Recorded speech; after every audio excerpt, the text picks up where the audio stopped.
se parlait des livres que je dois absolument lire en 2026. Considérant que j'ai lu l'entièreté de ma pile à lire annuelle de 2025, j'avoue qu'aujourd'hui, je filme ceci avec un peu plus de confiance que d'habitude. Je pense que c'est la première fois que je réussis une pile à lire annuelle et jamais un sans deux. Mon cerveau en 2026 ne réussit pas mieux à fonctionner, visiblement. Alors comme d'habitude, je vais utiliser cette pile à lire pour un peu me fixer des objectifs. Vous allez voir, les livres sont classés par catégorie. Et évidemment, la première catégorie, c'est la même à chaque année et c'est celle qui me fait toujours le plus suer, les plus vieux livres de ma pile à lire. On va donc commencer par le plus vieux d'entre eux. Je comprends même pas pourquoi il est encore dans ma palle. We Hunt the Flame de Hafsa Faizal, qui a été traduit en français sous le titre Chasseur de flammes. Ça fait tellement longtemps que je dois le lire que je pense que je l'ai mis sur ma pile à lire annuelle de 2023. C'est une fantaisie jeune adulte où la protagoniste se fait passer pour un homme pour avoir le droit de devenir un chasseur. Je sais pas c'est quoi qu'il chasse, mais j'ose croire que ça a rapport avec le feu d'une certaine façon. Je sais pas. Moi, tout ce que je sais, c'est que j'aime beaucoup ces histoires où il y a quelqu'un qui emprunte une identité secrète. Et à l'époque où je l'ajoutais à ma pile à lire, ben je l'ai fait parce que j'entendais vraiment des bons avis partout. Mais là, on dirait que ça fait quelques temps qu'il tombe dans l'oubli, puis j'espère vraiment l'aimer suffisamment pour lui redonner un petit peu de gloire. Alors voilà, premier plus vieux livre de ma palle. Honnêtement, c'est vraiment surprenant parce que d'habitude, c'est toujours des pavés. Mais non, je sais pas qu'est-ce qui se passe, je sais pas. Le deuxième plus vieux livre de ma palle, c'est Au nord du monde de Marcel Théroux. C'est un autre livre qui ne reçoit pas vraiment d'attention de la part de Booktube, mais dans ce cas-ci, je pense que ça a un peu plus de sens parce qu'il a été publié en 2010, et 2010, dans nos têtes, peut-être que ça fait juste 3 ans, mais ça fait quand même 16 ans!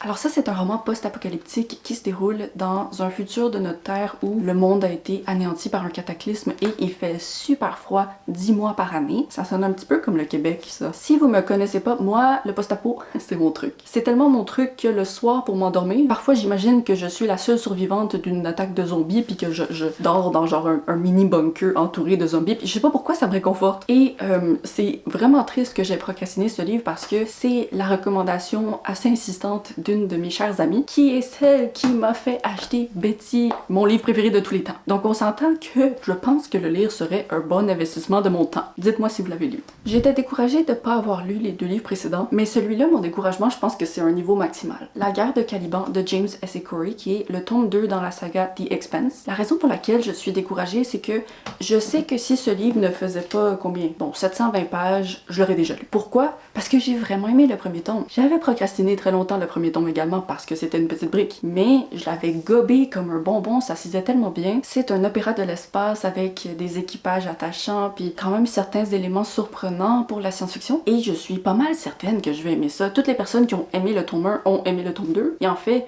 c'est une de ces énormes sagas où les gens qui réussissent à se rendre jusqu'au bout disent, ben, ça valait la peine pendant tout le long, c'est vraiment de la qualité. Donc, ça suffit. Hey, je vais le lire.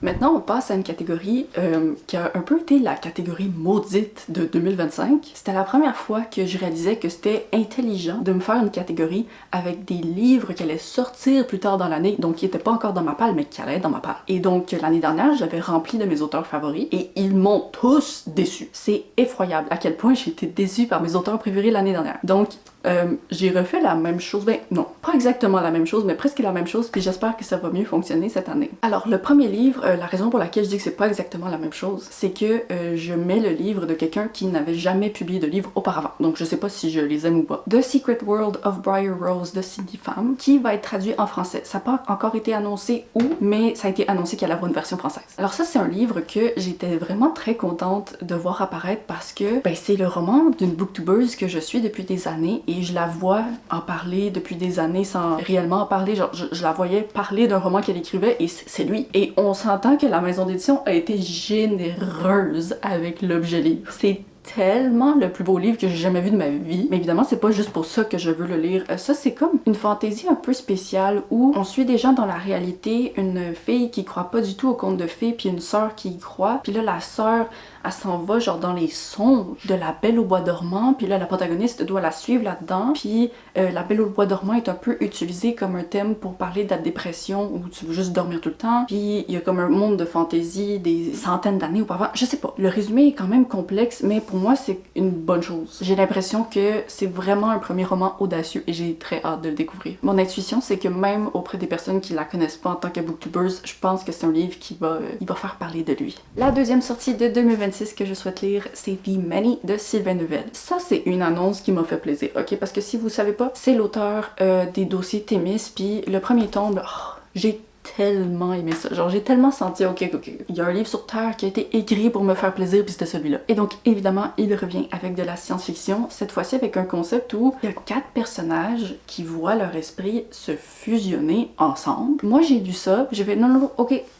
je ferme la page, je ne lis pas un mot de plus du résumé. Je veux découvrir toutes les surprises qu'il y a dans ce livre-là le plus possible. Tout ce que j'espère, c'est que je vais pas être déçue. Je sais que sa dernière sortie, je l'avais appréciée, mais je l'avais moins aimé que ses autres livres. Donc s'il vous plaît, là, on brise la malédiction de 2025. Ok, en 2026, mes auteurs préférés vont me faire plaisir. La dernière sortie de 2026 dont je vais vous parler, c'est en fait celle qui sort le plus prochainement. Alors le 20 janvier, il va y avoir le nouveau roman de Janet McCurdy, Half His Age. Je suis pas mal certaine qu'il va être traduit en français. On se rappelle que c'est l'autrice de I'm Glad My Mom Died qui avait été traduit en français avec un titre un peu... Je sais pas. Je sais pas comment je me sens à propos du choix du titre en français. Mais bref, ça c'était son mémoire. Et là, elle nous arrive avec son premier roman de fiction. Et je pense qu'avec le titre et la couverture, vous pouvez un peu deviner la vibe. Ça parle d'une étudiante qui devient absolument obsédée face à son professeur et qui désire faire tout ce qui est en son possible pour l'obtenir. J'ai été vraiment découragée quand le résumé y est sorti de voir la réaction des gens qui pensaient que le livre allait genre glorifier une relation entre une étudiante et son professeur. Non, hey, avez-vous lu I'm Glad My Mom Died? C'est clairement pas ça qu'elle va faire. Moi, j'avais trouvé dans son mémoire que la narration était magnifique. Vraiment, tout était présenté d'une façon qui montrait que la personne qui avait rédigé le mémoire, c'était quelqu'un qui avait un amour pour l'écriture. C'était pas juste, ok, je raconte mon histoire, blablabla. Il y avait vraiment des efforts qui avaient été faits pour présenter ça d'une façon fluide puis très bien maîtrisée. Alors, je m'attends vraiment des belles choses avec ce livre. Je pense que ça va être un banger, avec un petit soupçon de controverse. Pour la prochaine catégorie, je vais simplement vous présenter un livre par genre littéraire. Encore une fois, si vous me connaissez pas, je suis le type de lectrice qui lit vraiment un peu de tout. Petite parenthèse d'ailleurs, je trouve ça toujours très drôle de voir comment les gens choisissent de me présenter à des personnes qui me connaissent pas. Dans le sens que je vois des gens présenter ma chaîne puis ils sont comme « Ah, elle, c'est une lectrice de fantasy. » Puis je suis comme « Ben, je lis de la fantasy, mais c'est peut-être 10% de mes lectures. » Une autre personne qui va être là « Ah, elle lit des thrillers. Je lis des thrillers, mais c'est peut-être 10% de mes lectures. Ah, elle lit du contemporain. Je lis du contemporain, mais c'est peut-être 10% de mes lectures. » Bref, vous comprenez, c'est ça. J'essaie juste... donnez-moi de tout. Donnez-moi de tout et je suis heureuse. Mais enfin, on commence avec un genre littéraire que ça, il y aura jamais personne qui va présenter ma chaîne en disant « Elle lit des classiques. » Est-ce que j'en lis dans ma vie? Oui. Mais ça reste vraiment dans la minorité de mes lectures. Alors pour mon classique de 2026, j'ai choisi Ma cousine Rachel de Daphné du Maurier. C'est un livre que j'avais ajouté à ma pile à lire après avoir vu Paper Palace en parler. Mais là, il commence à prendre la poussière dans ma pile à lire, je dois dire. C'est le temps. C'est le temps. Ça parle d'un homme qui déteste la fiancée de son frère et donc qui va le croire très facilement quand il va lui envoyer une lettre qui dit « Hey, ma fiancée essaie de me tuer. » Je pense que c'est ça. Je sais pas. Et ben j'espère vraiment aimer ce livre parce que j'avais lu Rebecca de la même autrice. J'avais apprécié, mais j'avais pas eu le gros coup de cœur que tout le monde avait semblé avoir. Et là, ben je sais pas. J'ai l'impression avec ce résumé-là que ça va un peu plus me parler. On espère toucher au moins le 4 étoiles. Au moins le 4. Ensuite, pour le thriller, j'ai pris un livre qui, malheureusement, n'a pas encore été traduit en français, The Word is Murder de Anthony Horowitz. La chose qui m'a fait immédiatement acheter ce livre, c'est que l'auteur a écrit une version fictive de lui-même qui est dans le roman et qui fait avancer l'enquête en tant que le Watson de son propre Sherlock. L'enquête en elle-même parle d'une femme qui avait planifié ses funérailles, mais qui avait pas nécessairement planifié qu'on l'assassine avant d'une certaine façon. J'ai juste tellement hâte de voir comment l'auteur va s'écrire dans le livre, genre c'est fascinant. Et ben, j'avais apprécié l'autre livre de l'auteur que j'avais lu, c'est quoi? Je pense que je l'avais lu en français, Magpie Murders, mais je l'avais lu en français. Bref, je suis curieuse, on s'en reparle. Pour l'historique maintenant, nous avons Les Bien-Aimés de Anne Napolitano. Vous savez même pas à quel point j'ai attendu avant de me procurer ce livre. Dès sa sortie, il a accroché mon œil, puis j'étais comme, ah, est-ce que je l'achète en anglais? Après ça, il était disponible en livre audio, j'étais comme, est-ce que je l'écoute en livre audio? Après ça, il était traduit en français, j'étais comme, et ben finalement, j'ai craqué. J'ai demandé en ASP. Et ce livre, en bref, c'est une sorte de réécriture l'écriture des 4 filles du Docteur Marsh, qui est un livre que j'avais abandonné. Mais on s'entend que là, l'approche va être complètement différente. Tu sais, c'est pas un ton très classique avec beaucoup de morale, puis je peux pas vous dire extrêmement qu'est-ce qu'il y avait dans ce livre-là parce que je l'ai abandonné, comme mentionné. Mais là, ça, j'ai vraiment entendu des bonnes choses, puis même de personnes qui avaient pas lu les 4 filles du Docteur Marsh. On y suit un jeune homme qui a grandi dans un foyer sans amour et qui va faire la rencontre de Julia, qui est indissociable de ses 3 autres sœurs. Et donc, il va se faire en quelque sorte adopter par cette nouvelle famille, mais les ténèbres de son passé risquent de revenir engloutir son nouveau bonheur. Moi, si j'avais à faire une prédiction de roman 5 étoiles, je pense que je le donnerais à celui-là. Je sais pas pourquoi, c'est juste mon feeling. Et si on continue avec le feeling, cette fois, je dirais que s'il y a un roman auquel je serais étonnée de donner 5 étoiles, ce serait lui. Parce que, voilà, fantasy. Le livre que j'ai choisi pour la fantasy, c'est L'Alchimiste écarlate de Kylie Lee Baker. Et la raison pour laquelle je serais étonnée de lui donner 5 étoiles, c'est pas du tout à cause du livre en tant que tel. Je l'ai pas lu. Je l'ai pas lu, puis honnêtement, je connais personne qui l'a lu, donc c'est pas que j'ai entendu des mauvais avis. C'est que, même si je lis quand même souvent de la fantasy, j'ai souvent de la difficulté à déterminer qu'est-ce que je vais aimer ou pas. Il y a des éléments que d'un roman à l'autre, je vais détester dans une fantasy puis adorer dans l'autre, donc je sais pas trop. Je suis encore en train juste de déterminer je suis quel profil de lectrice pour la fantasy. Mais celui-là, vraiment, le résumé m'avait tout de suite accroché. On suit une jeune femme alchimiste qui fait de la résurrection son fonds de commerce. Mais derrière cette activité macabre se trouve le rêve de devenir une alchimiste royale pour réussir à prendre sa revanche sur un monde qui la méprise. Ça se déroule dans la Chine impériale. Tous les éléments que j'ai vus dans le résumé m'ont dit oui, je pense que ça vaut la peine de tester. Mais en même temps, j'arrête pas d'être déçue par des fantaisies qui semblaient parfaites pour moi, donc je sais pas. Je vais juste continuer à faire des expériences puis découvrir qu'est-ce que j'aime et j'aime pas. Au niveau de la science-fiction maintenant, j'ai mis La mort de l'auteur de Nnedi Okorafor. Dans mon bilan de mi-année 2025, j'avais dit que c'était le livre que je devais lire dans la deuxième moitié de 2025. Vous comprenez donc que je l'ai pas fait. Je suis un peu découragée de moi-même parce que je pense vraiment que je vais l'aimer. C'est un roman qui parle d'une autrice qui a écrit un livre à propos d'androïdes et d'intelligence artificielle dans un monde post-apocalyptique. Et peu à peu, les frontières entre sa fiction et la réalité vont se flouter. J'ai vraiment besoin d'aimer ce livre, puis j'ai vraiment besoin que la science-fiction revienne en force dans ma vie de lectrice en 2026. C'est mon genre littéraire préféré, mais c'est un genre que j'ai presque pas lu cette année. Je sais pas, j'espère vraiment que c'est celui-là qui va me remettre dans le bain parce que les avis sont bons, le résumé est intriguant, je pense que ça va le faire. Et pour finir, j'ai choisi une romance. Je me suis dit que, bon, si j'allais y aller avec une romance, autant y aller avec une romance un petit peu excentrique, disons. Love at First Sighting de Mallory Marlowe. Et si vous analysez un petit peu la page couverture, vous allez deviner que ça parle d'extraterrestres. On suit en bref 2 personnages. Il y a une influenceuse qui capture malgré elle une apparition d'un ovni et on suit un homme qui lui rêve depuis toujours de marcher dans les pas de son père qui travaillait fort pour trouver des signes de vie extraterrestres, puis là il va se mettre sur le cas de ce que l'influenceuse a filmé et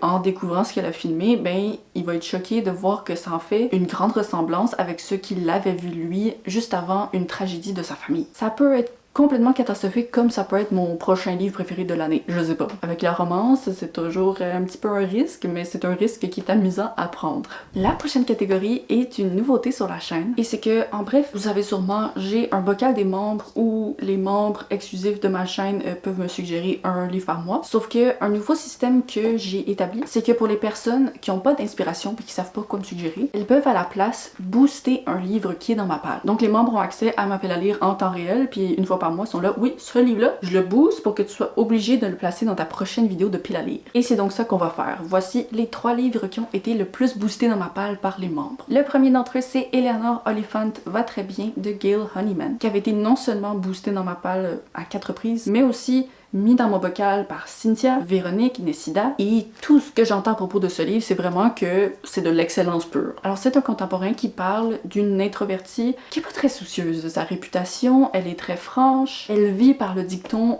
mieux vaut être seule que mal accompagnée. Sauf que tout ça va changer lorsqu'elle va soudainement s'éprendre du chanteur d'un groupe rock et elle va se lancer dans un marathon de transformation, j'imagine, pour le charmer. Sauf que en naviguant les eaux tumultueuses de son obsession, elle va réaliser que que même une personne indépendante comme elle a besoin d'un ami. Je sais pas si tout le monde m'a suggéré ce livre-là parce qu'ils savent que je suis quelqu'un de très très sauvage qui voit des amis peut-être 1 ou 2 fois par année, mais ça m'intéresse. Ça m'intéresse surtout avec la moyenne sur Goodreads qui est très haute. Dites-moi si vous l'avez lu parce que je pense que beaucoup de gens semblent l'avoir aimé. Genre, moi j'avais pas trop entendu parler de ce livre-là avant que les membres me le pitchent à la face, mais je suis prête à l'adorer. Je suis aussi prête à adorer Puzzle de Franck Tillier. Et là, si vous pensiez que vous alliez m'entendre prononcer ce puzzle, oh, non, non, non.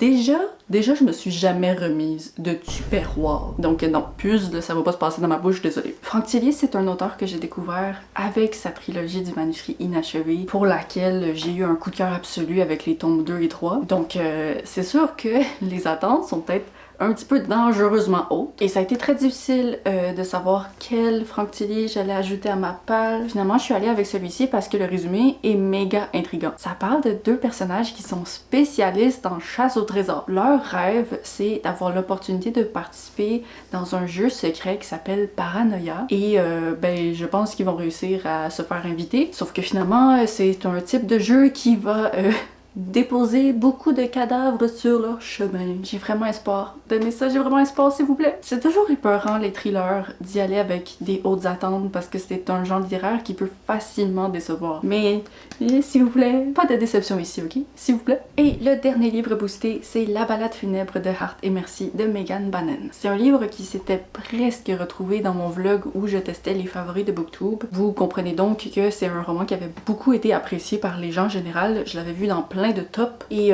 c'est une romanticée qui suit une femme qui tient une entreprise familiale de pompes funèbres. Et honnêtement, j'ai pas besoin d'approfondir ma lecture du roman, du résumé. Parce que moi, perso, j'ai toujours été très attirée par les romans qui démystifient un peu la mort, le traitement des cadavres. Je trouve que c'est une chose importante à laquelle on devrait faire face parce qu'on a tendance un peu à enterrer.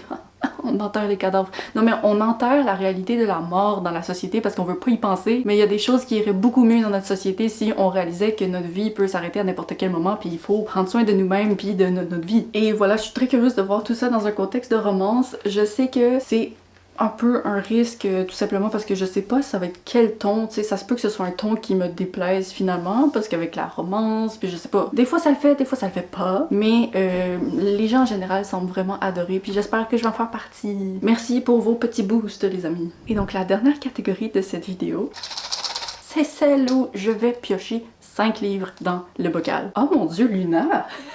Hey, c'est une belle apparition dans ma vidéo ça. Viens-tu? Viens-tu?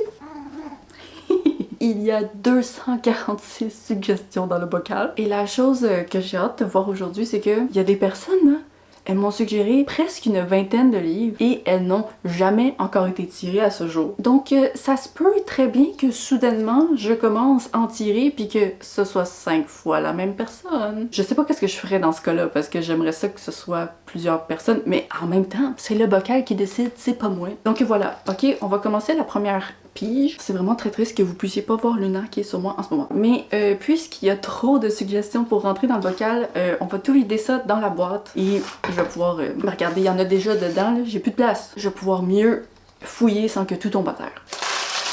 J'avais tellement hâte à ce moment. Voyons voir qu'est-ce que le hasard nous choisit en premier.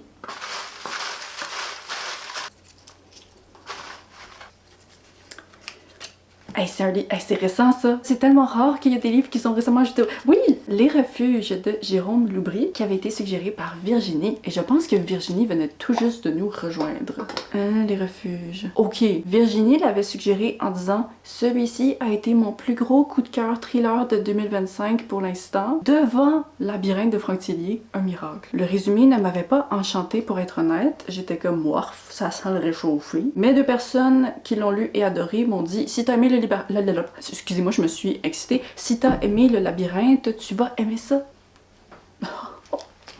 Ok, voyons voir c'est quoi ce résumé qui est morph. Ça se déroule en Normandie. On suit une protagoniste qui est priée d'aller vider la maison de sa grand-mère. Mais sa grand-mère vivait sur une île minuscule et quand elle arrive là-bas, elle sent que les villageois ont un secret. Oui, oui, oui. Ok, oui, oui. Moi, je suis pro. Puis si ça peut me plaire plus que le labyrinthe m'a plu, Écoute, j'avais jamais entendu parler de ce livre-là, mais je suis prête à l'adorer s'il veut que je l'adore. Merci pour la suggestion. Waouh, quelle belle première pioche. Ouf, ça fait longtemps que je parle, ma bouche, elle veut plus. Bon. Deuxième.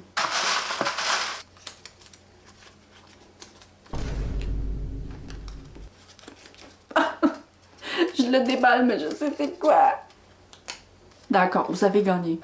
Savez-vous combien de personnes m'ont suggéré le prieuré de l'Oranger de Samantha Shannon? Plusieurs. Attendez, je vous dis exactement. Alors ici, j'ai pioché le papier de Megan, mais c'est également un livre qui avait été suggéré par Loan et Carrie Books. Écoutez, ma réaction, c'est pas parce que c'est un livre que je pense que je vais pas aimer ou que je veux pas lire. Quoique je pense que je l'ai mis en 2021 dans ma vidéo les livres populaires que je vais jamais lire. Livres de fantasy qui sont beaucoup trop longs et dont les avis positifs ne sont pas assez positifs pour me convaincre de les lire. Le prieuré de l'Oranger de Samantha Shannon. Mais c'est tellement gros. C'est tellement gros, puis la fantasy, c'est tellement un genre risqué pour moi, là. Mais honnêtement, il y a plein de gens qui m'ont dit que j'allais l'aimer. Donc, je pense qu'on va peut-être être sur le cas de Les Somnambules. J'étais tellement découragée quand je l'ai pioché, puis finalement, c'est dans mon top 10 de fin d'année. En plus, celui-là, c'est une fantasy avec une romance saphique qui est très slow burn de ce qu'on m'a dit. Je veux pas vous donner le résumé parce que je veux pas le connaître. Je veux juste y aller. C'est vraiment la vidéo de Luna en arrière. Oui! Ah là là, je me demandais quand est-ce que le prieuré allait gagner. Le prieuré a gagné. C'est fait. Troisième livre.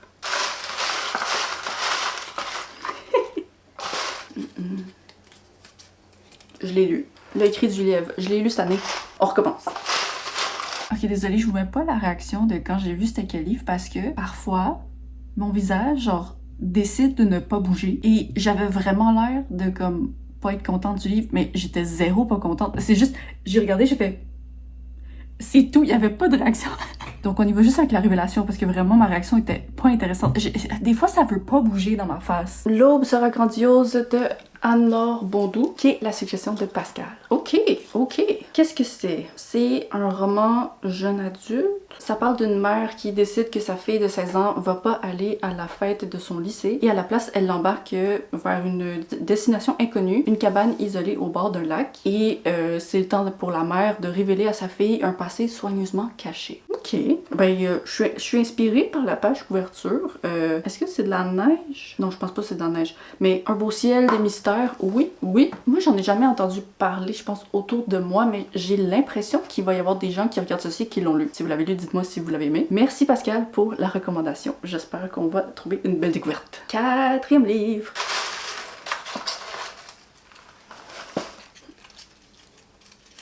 Ah, Paris-Hollywood de Cécile Murray, qui est la recommandation de Camilla. Je sais pas du tout de quoi ça parle, mais je sais que je l'ai vu en audio sur Nextory. Ok, une journaliste qui se prépare à interviewer son fantasme numéro 1, un acteur du box-office et un sex symbole planétaire. Oh, mais devant lui, elle enchaîne les gaffes et provoque l'hilarité de l'acteur séduit par sa maladresse. C'est le début d'une histoire d'amour irrésistible semée d'embûches entre Paris et Hollywood. Ok, une petite romance, une petite comédie romantique. Moi, ça me va. J'aime bien les livres qui parlent d'acteurs, de célébrités. On dirait que c'est toujours un bon moment. Et c'est ma chère Camilla qui me recommande, donc merci beaucoup. Allô, ok, là je filme ça, je sais pas ça va être placé où dans la vidéo. Est-ce que j'ai oublié de tirer un livre? Je viens de terminer de filmer la vidéo, là, je reviens du futur pour être dans le passé. J'ai l'impression que j'ai peut-être oublié de tirer un livre. Donc on s'en fout, ok, peut-être qu'il y en aura un 6e bonus.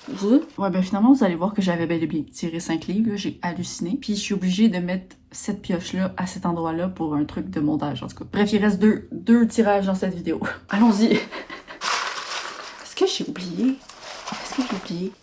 Ah!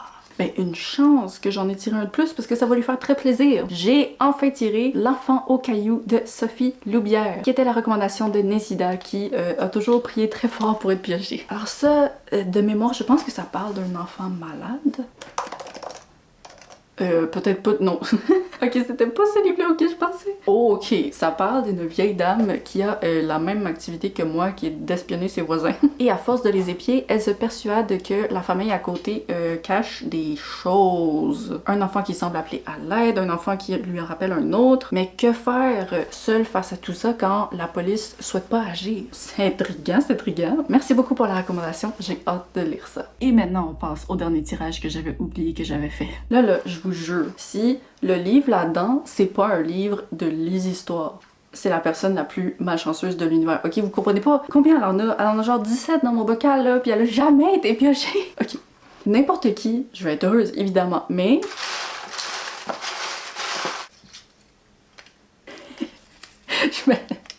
je me suis fait avoir. Ok, la personne que j'ai piochée, elle commence par un LI, je pensais que c'était... Ok, alors j'ai tiré M2 de moi de Nikki James, qui avait été suggéré par Little Hugo. Il y avait un commentaire attaché à la suggestion qui disait: il y a un élément en particulier qui m'a fait penser que tu pourrais apprécier ce livre, mais comme c'est un spoiler, je le garde secret jusqu'à ce que tu le lises. Ah, c'est intriguant ça. C'est intriguant parce que j'aime ça voir qu'est-ce que les gens pensent que je pourrais aimer. Ça, c'est quoi? C'est quoi? À 28 ans, Orrin Patterson n'est pas comme tout le monde. Extrêmement timide, être introverti n'est qu'une partie du problème. C'est quoi l'autre problème? Ah, il a un trouble dissociatif de la personnalité. Il va rencontrer un autre homme à l'université, je pense qu'ils vont tomber amoureux. Mais comment aimer une personne qui n'est pas toujours elle-même? C'est vrai que c'est intéressant ça. Ok, je suis intriguée. C'est un livre que je connaissais pas du tout, donc merci pour la suggestion. J'aime toujours les découvertes. Alors c'est tout pour cette pile à lire. Honnêtement, je suis tellement découragée des membres que j'ai jamais pioché jusqu'à présent. Je suis comme...